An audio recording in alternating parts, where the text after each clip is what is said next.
We're live. Countdown.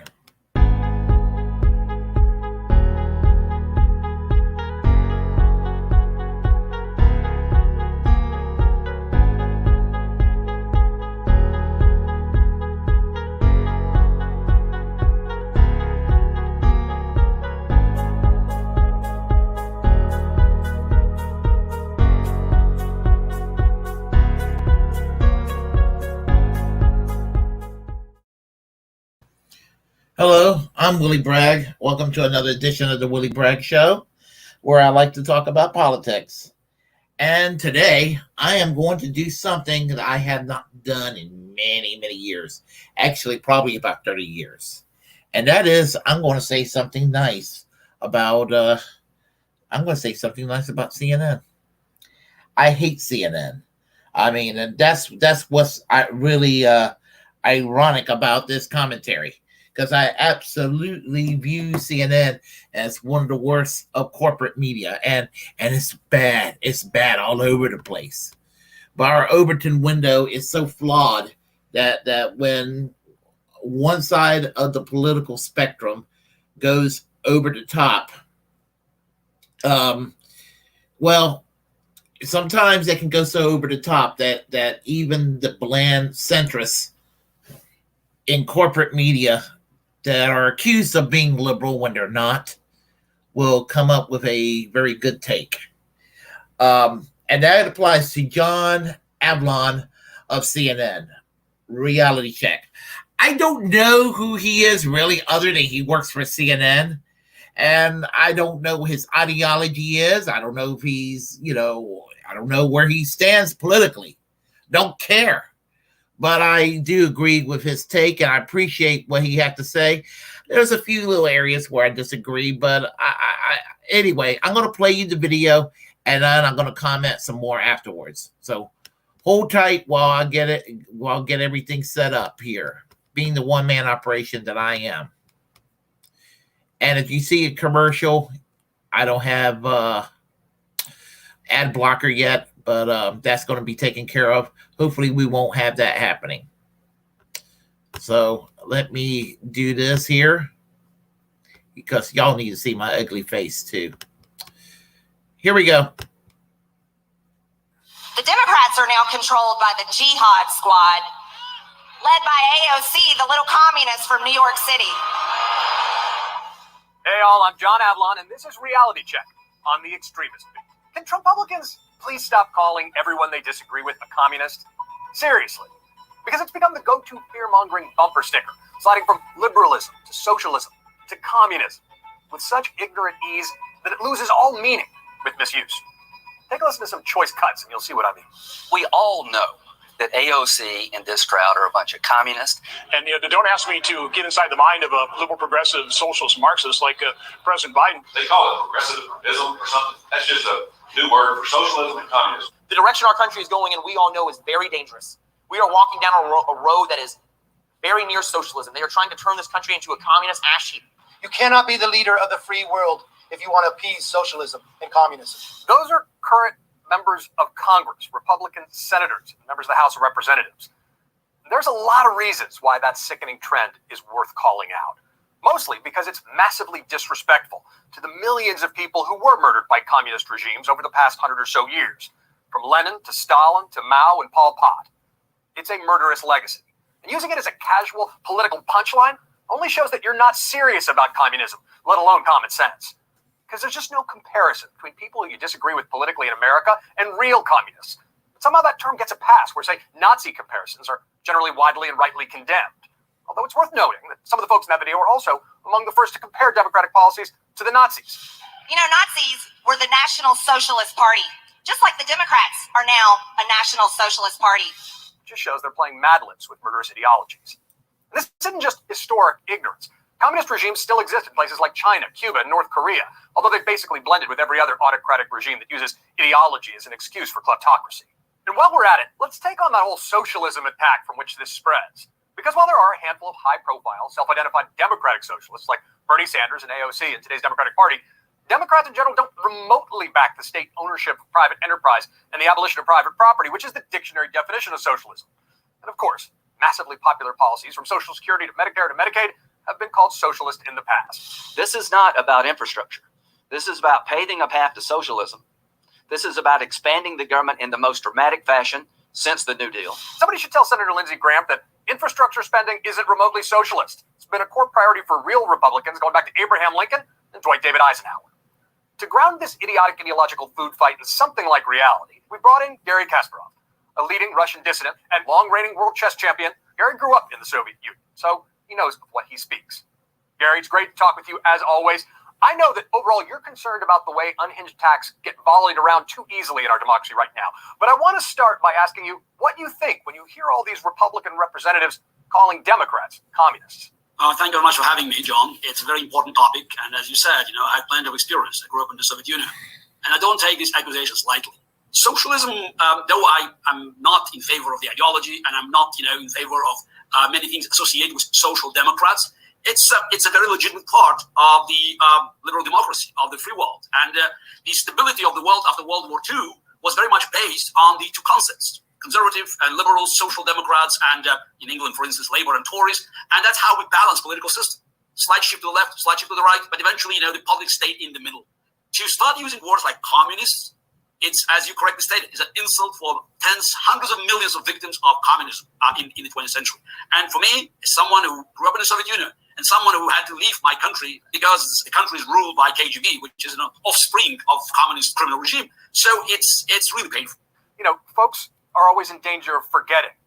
What was it like growing up in the Soviet Union? Sometimes when I tell stories about Soviet Union, it sounds almost ridiculous to young people.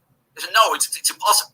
Yeah, look, it's a country that that was dominated by ideology. If you had any opinion that would contradict party line, you could be in real trouble. You could go to jail. You could never lose your job. It's something that people don't recognize here. In America, you can say whatever you want about president, about the Speaker of the House, about your governor, and yeah, it could be maybe a libel case, but there's no KGB to go after you. It's such an important point. We don't appreciate what we have sufficiently. And some of this is myopia. Some of it is the narcissism of small differences that hyperpartisanship inflames. But it's also this historic amnesia. It's been 30 years since the fall of the Berlin Wall. And look, many real memories of communism have receded. When we come back, Garry will talk about how he knows the look that Vladimir Putin gave Donald Trump at the Helsinki summit. He's seen it before from the KGB.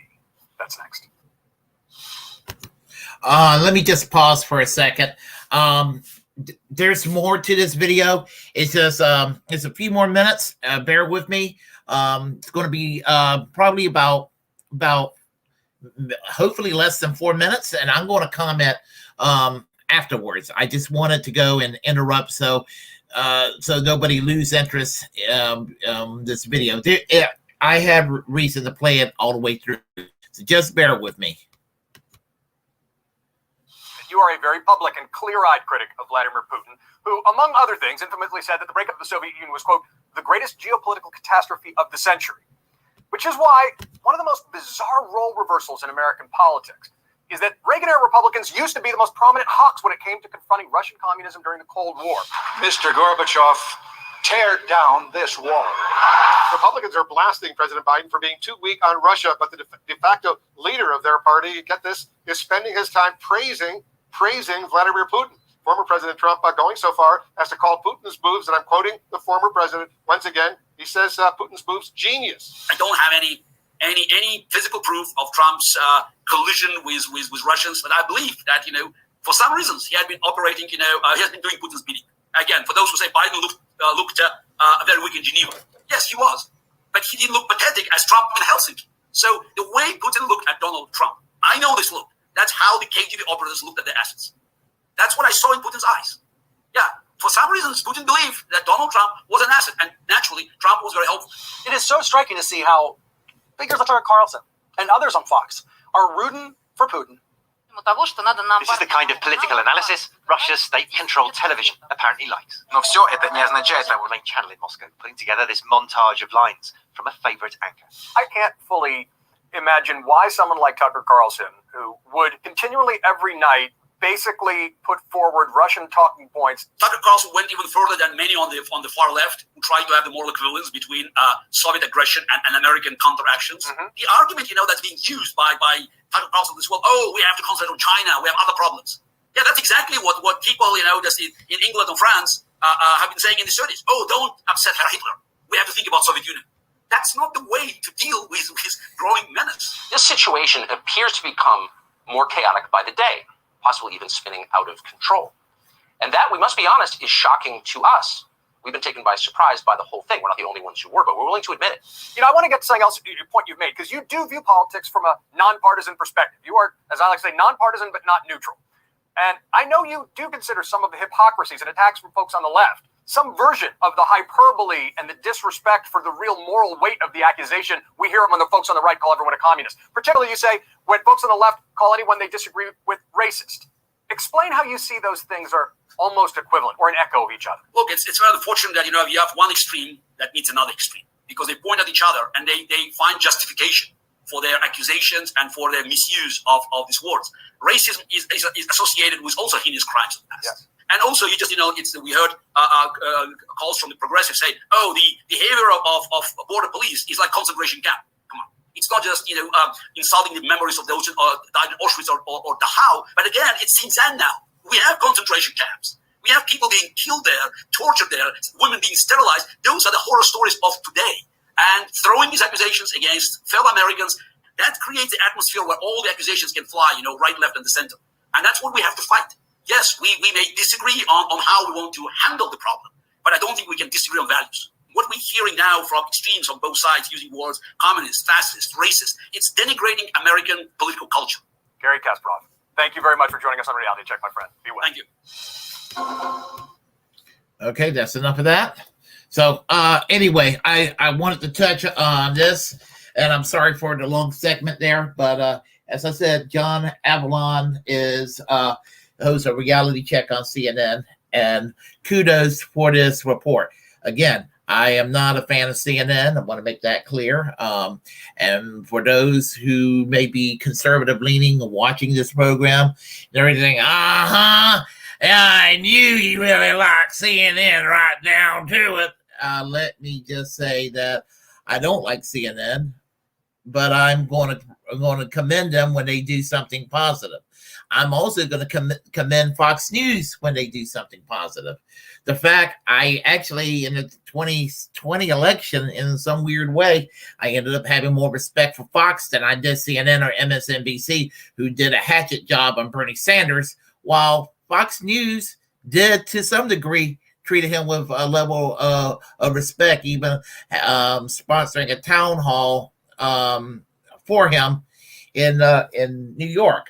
And I do commend Fox on that front. But let me just say this.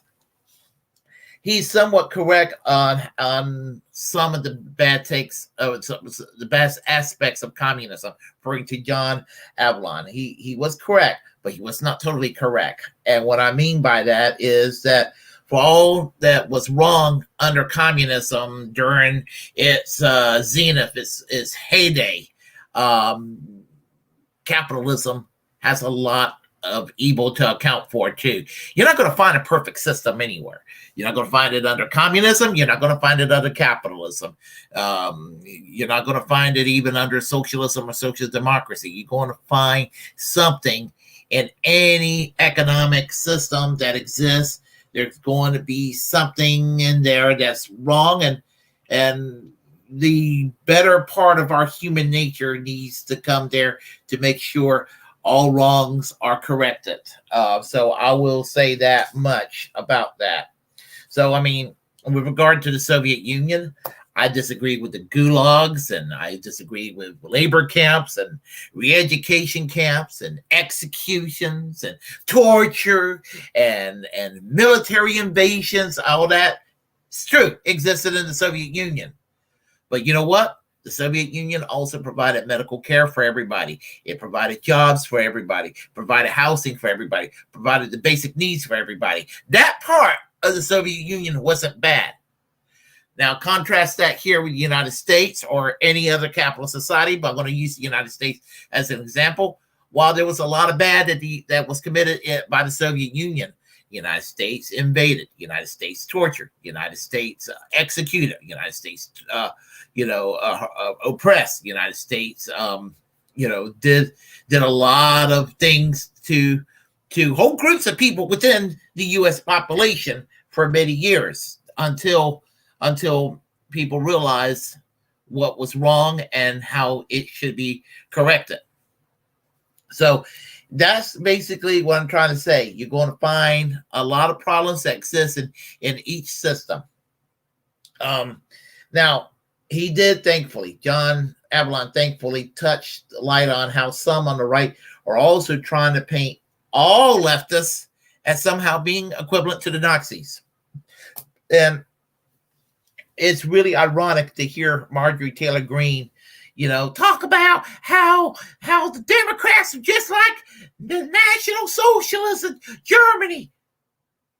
When the bitch talked about Jewish space satellites in outer space shooting lasers into the forests of California causing wildfires, anti-Semitic conspiracy theories, and remember she's connected with QAnon, and QAnon has they play around with anti-Semitic conspiracy theories too, and some of the really negative aspects of what is called American First.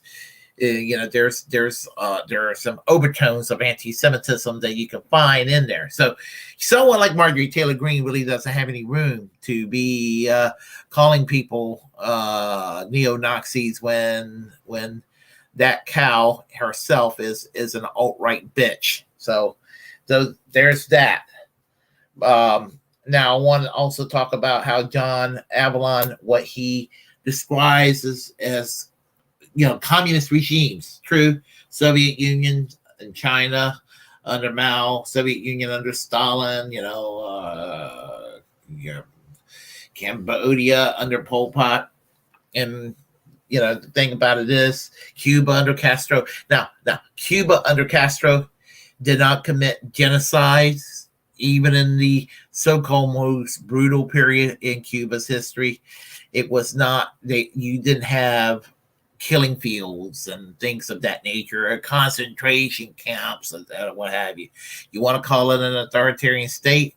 Objectively, you may be right, but again, they provide medical care for everybody, make sure everybody has a job, make sure everybody has a home, and when there are problems around the world like catastrophes, Cuba send over a team of doctors, nurses, medicine to other countries in need, while the United States like to drop bombs on other countries, drone strike other countries, things of that nature.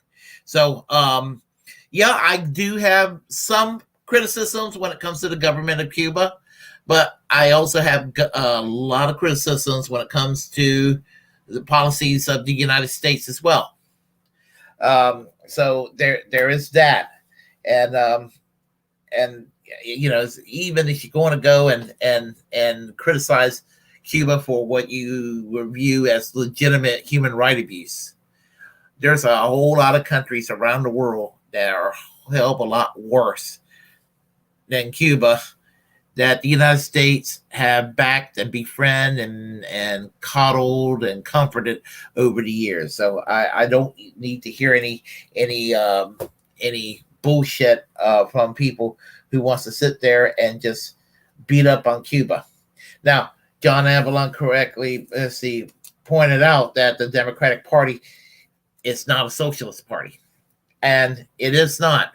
Chris Hedges himself said that if you put the Democratic Party in any European country, it would be a right-wing party, because the Overton window of the United States is tilted so far to the right compared to the rest of the Western world, where the Democrats has a very weak left wing, but most of the people within the Democratic Party ideologically are probably to the right of most conservative parties in Europe on economics.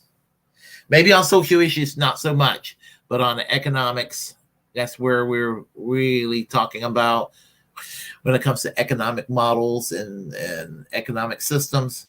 The Democratic Party is actually to the right. they couldn't even get health care correctly. They adopted a Republican Party plan, a Heritage Foundation plan, and called it Obamacare. I mean, that tells you anything. So, but anyway, Gary Kasparov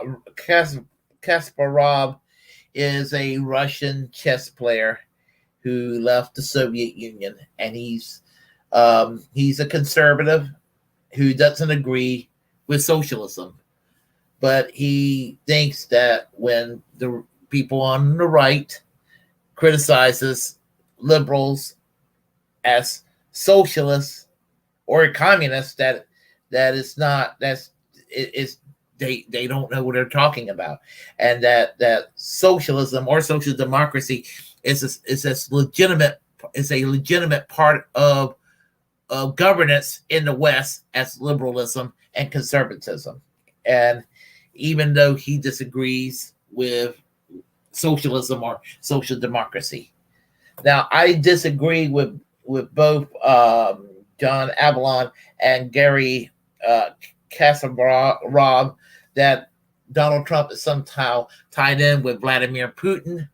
I've always dismissed that Russian connection between Trump and Russia, and the fact that when Trump was president, he actually had a hawkish line toward Russia. And so I've always just really disregarded that. Saying that Trump is tied in with Putin is every bit as crazy as when the Tea Party would say that Barack Obama was a secret-born Kenyan Muslim. When they accused Obama of being a secret-born Kenyan Muslim, that back in the last decade, that's just as irresponsible as the blue checkmark resistance liberals and wine mums at brunch, basically talking about how Donald Trump is tied in with Vladimir Putin. And it honestly makes me mad, because not just Donald Trump, who I'm not a fan of and do not defend, but they have said that about Bernie Sanders. They have said that about Jill Stein. They have said that about Tulsi Gabbard. They said that about various other people. Anybody that you don't like, you just denounce them as a Russian. Now, I just think that it's low to do that. And I have my criticisms of Donald Trump. I actually have criticisms of Tulsi Gabbard in this day and age too. I'm getting more critical of her all the time. My only problem with Bernie Sanders is he's bent the knee too much, and he's almost becoming indistinguishable from the next Democrat. And Jill Stein, well, she might be the best of them all right now, as far as I'm concerned. Now, Brian Setzer from CNN basically, accused Tucker Carlson of being pro Vladimir Putin. Now, I'm no fan of Tucker Carlson. He's largely anti-interventionist, and that part I'm okay with.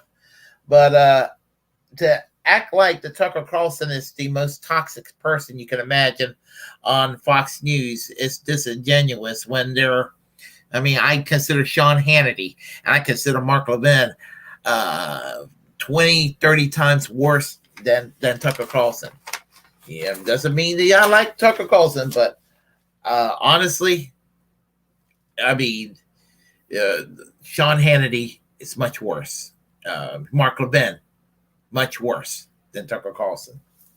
Now, this part about, you hear the people from the right calling Democrats, socialists and even communists this day and age. And both Gary Kasparov, I cannot pronounce that man's name, the chess player. Notes.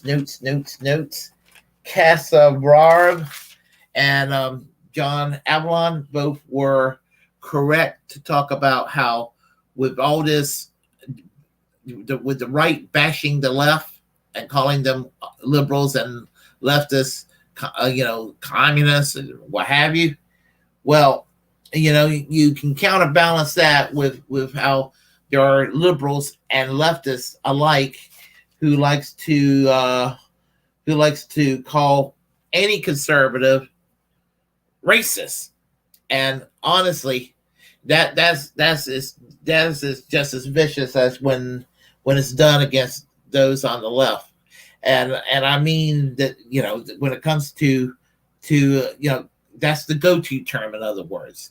And and sometimes I've noticed that some people on the liberal and the leftist side of the spectrum, that if you disagree with a tax policy or disagree with or something like that, or how much spending you're to put into the public sector, and that you're somehow a racist, that seems to be a go-to. That kind of cheapens the accusation when it really happens.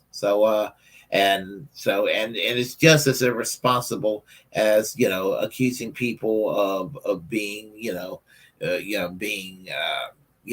for anything. I'll give you an extreme example: the killing fields, for example, in Cambodia. And little do people know in the West that the killing fields were put to a stop. Pol Pot's communist government in Cambodia, that the brutality, the Holocaust that existed against the Cambodian people, was put to a stop by communist Vietnam. They rolled those tanks and brought in the troops and pushed the Khmer Rouge out of the way. Little do American people know about this part of history.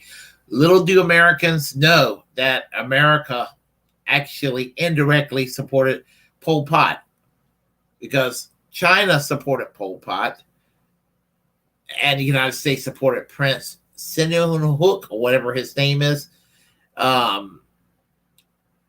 And they were allies to try to push away Vietnam. And Vietnam was supported by the Soviet Union. So, and so there is that aspect there too. But anyway, I wanted to discuss that and throw that at y'all.